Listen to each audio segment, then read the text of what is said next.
On nous a menti. Lorsqu'on nous a parlé de l'Afrique, on nous a menti. Et lorsque nous parlons de l'Afrique, nous Africains et Afro-descendants, nous nous mentons à nous-mêmes. Mais ils ont caché ça. C'est-à-dire qu'ils ont masqué ce pan de notre histoire. Ils nous ont appris que c'est Christophe Colomb qui avait découvert l'Amérique. Pourtant, celui qui a découvert l'Amérique s'appelait Aboubakry II. C'était le père du l'empereur du Mali, Mansa Moussa. Ils nous ont caché cette partie de notre histoire.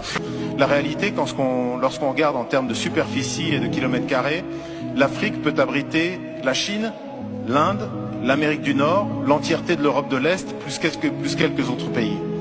Ils nous ont caché que quand ils sont arrivés en Afrique, du côté du royaume de Dahomey, l'actuel Bénin, ils ont rencontré 6000 guerrières femmes qui les ont battues avec des lances. On les appelait les Amazones. Ils nous ont battus que du côté de l'Afrique de l'Est, il y avait une reine là-bas qui s'appelait la reine Zinga, qui a fait trembler le monde arabo-musulman.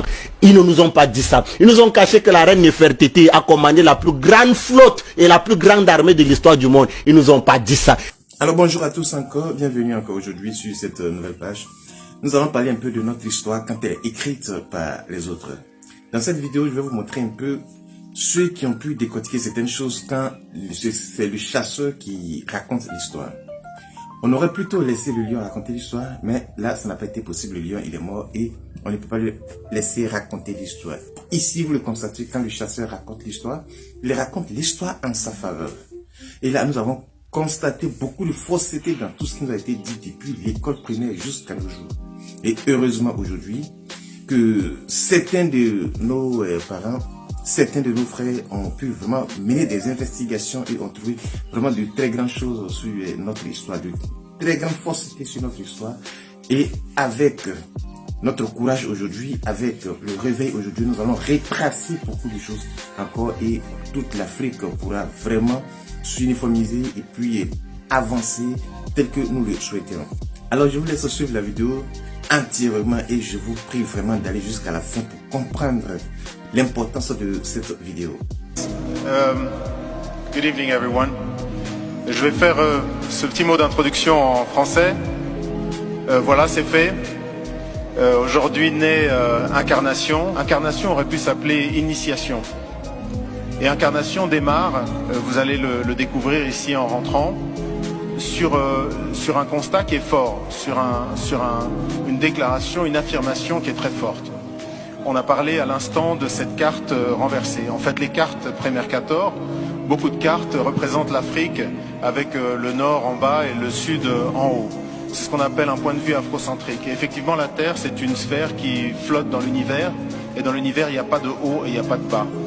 Et moi, je considère effectivement que ce n'est pas anodin le fait qu'on ait choisi que l'Europe soit en haut et l'Afrique soit en bas. Deuxièmement, Mercator, ce géographe de la Renaissance, a décidé, pour essayer de développer et aider les lignes maritimes, donc en faire des lignes droites, décidé de projeter ce qui est un globe en 2 dimensions sur une carte. C'est les cartes qu'on utilise toujours aujourd'hui. Et le problème, c'est que mathématiquement, quand vous faites ça, vous devez choisir un point de référence.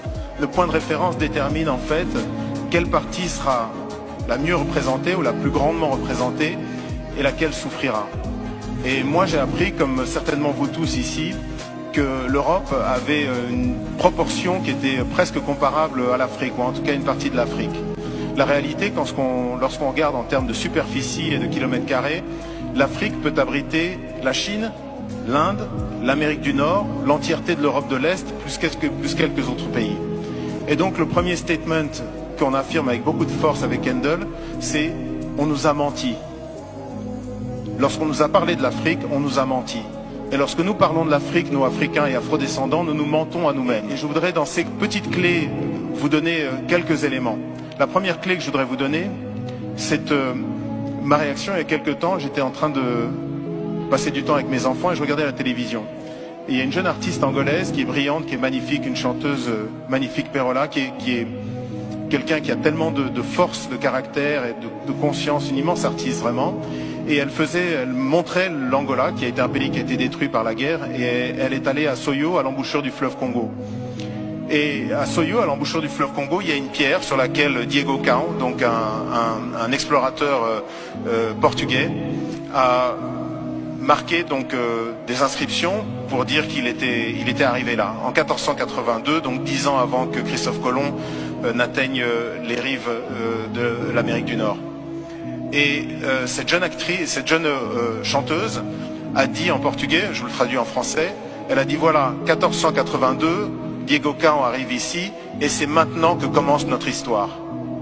Et j'ai sauté sur place, j'étais vraiment saisi en me disant mais comment est-ce que cette femme qui est une artiste tellement consciente, tellement belle, comment est-ce qu'elle peut penser que notre histoire a commencé le jour où un blanc a posé le regard sur un noir? Et ça, de même que la carte, ça n'est pas quelque chose d'anodin. À un moment là où l'Afrique est obligée de se projeter dans le 21e siècle, à un moment là elle est toujours un réservoir de croissance pour le monde entier et d'enrichissement à part pour l'Afrique elle-même, je pense qu'il faut effectivement que nous, les Africains et les Afrodescendants, mais également, c'est un fait qui s'établit pour le monde entier, que nous arrivions à réfléchir sur à quel point nous sommes orphelins de l'Afrique. Vous savez, ce concept de mémoire fantôme, lorsqu'on vous ampute une jambe par exemple, vous avez une démangeaison où l'orteil vous gratte, mais il vous gratte terriblement et vous êtes absolument persuadé que c'est votre orteil, même si vous savez que vous n'avez plus d'orteil. Et bien c'est un peu ça le sentiment que beaucoup d'Africains finalement ressentent par rapport à l'Afrique, c'est cette espèce de douleur de mémoire fantôme. Et aujourd'hui, cette exposition essaye d'adresser cette question-là. Réapprenons, nous, les Africains, mais aussi tous les gens qui ont un intérêt par rapport à ce continent, à nous regarder. Désapprenons ce que l'œuvre coloniale nous a imposé, qui est un regard décalé vis-à-vis de nous-mêmes et de notre histoire, un regard exotisant. Mais ils ont caché ça. C'est-à-dire qu'ils ont masqué ce pan de notre histoire. Ils nous ont appris que c'est Christophe Colomb qui avait découvert l'Amérique. Pourtant, celui qui a découvert l'Amérique s'appelait Aboubakry II. C'était le père de l'empereur du Mali, Mansa Moussa. Ils nous ont caché cette partie de notre histoire. Ils nous ont caché que quand ils sont arrivés en Afrique, du côté du royaume de Dahomey, l'actuel Bénin, ils ont rencontré 6000 guerrières femmes qui les ont battues avec des lances. On les appelait les Amazones. Ils nous ont battus que du côté de l'Afrique de l'Est, il y avait une reine là-bas qui s'appelait la reine Zinga, qui a fait trembler le monde arabo-musulman.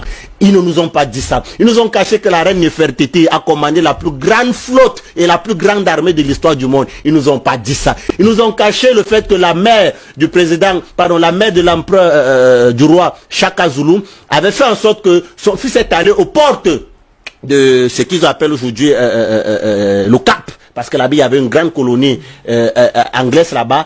Chaque Zulu, lui seul, a pu fédérer un ensemble de tribus et a constitué une armée de 80 000 hommes qui sont allés bouter à la mer les forces anglaises. Et il était conseillé par sa maman. Ils nous ont caché cette histoire-là. Donc aujourd'hui, quand vous avez des intellectuels qui sont incapables de nous dire à nous les Africains que voilà votre histoire, voilà ce qui vous fait vous. Ils nous ont caché qu'ils sont arrivés ici au Cameroun, en territoire bamléké. Ils ont été vaincus par nos guerriers. Et pour gagner ou alors pour avoir de l'avance, ils étaient obligés de larguer sur nous le napalm qui est un gaz. Ils nous ont caché cette partie de notre histoire. Ils nous ont caché qu'en réalité ils ne peuvent rien. Ils ne sont rien et que nous sommes tout. Mais parce que justement aujourd'hui, ceux qui sont allés apprendre ce savoir refusent de nous dire ce que nous sommes. Nous continuons à errer. Mais Dieu merci, il y a des personnes comme le docteur Nouma. Rappelez-leur que De Gaulle est arrivé ici. Il venait se suicider. Hein.